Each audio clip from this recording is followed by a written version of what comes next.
So we're going to solve the Gaussian integral, which is the integral on r of exponential of minus x squared dx. R just means minus infinity to infinity, using the polar coordinates r and theta. So we would not actually solve for I, but instead we're going to solve for I squared, which is just the whole integral squared. You would ask why we would do that. We need an expression, so when we apply the polar coordinates in it, it simplifies, and that's what we're going to do. So this just equals to the integral on r of minus x squared dx times the integral on r of minus x squared dx. And x is just a variable, so we can just change its name by z or y or anything. We will choose y.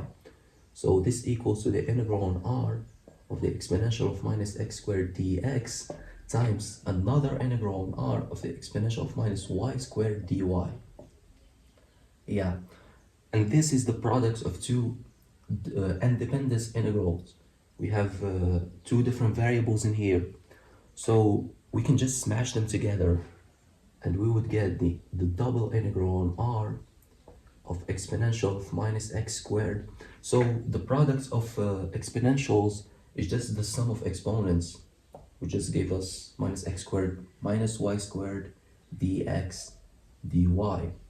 So we would factorize the minus in here, so that would give us the double integral of the exponential of minus x squared plus y squared dx dy.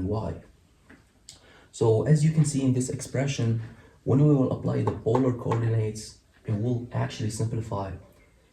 So when we substitute the x and y by its polar expressions, we have x and y take all the numbers. So r and theta would also take all the numbers. R is positive, so it would go to 0 to infinity. And theta, well, theta just spins around. So theta would take 0 to 2 pi, which just means a whole circle of the exponential of minus x squared plus y squared is just r squared cos squared plus r squared sine squared. So when we factorize the r squared, it gives us just cosine squared plus sine squared, which equals to 1. So we'll be just left with r squared. So, and if you took calc 4, you would know that when we do the a substitution of or a change of variables with two variables or more, we would multiply by the determinant of the Jacobian. So we're gonna real quick calculate the determinant of the Jacobian of this change of variables. The derivative of x in respect to r is just cosine of theta, and the derivative of y in respect to r is just sine of theta. The derivative of x with respect to theta is just minus r sine of theta, and the derivative of y in respect to theta is just r cosine of theta. When we calculate the determinant of the Jacobian, just give us a times d minus c times b, which just give us r cosine squared. The minus and the minus will give us plus r sine squared, which just equals to r. So here we multiply by r and d theta dr. So this expression here doesn't depend on theta, so it's just a constant.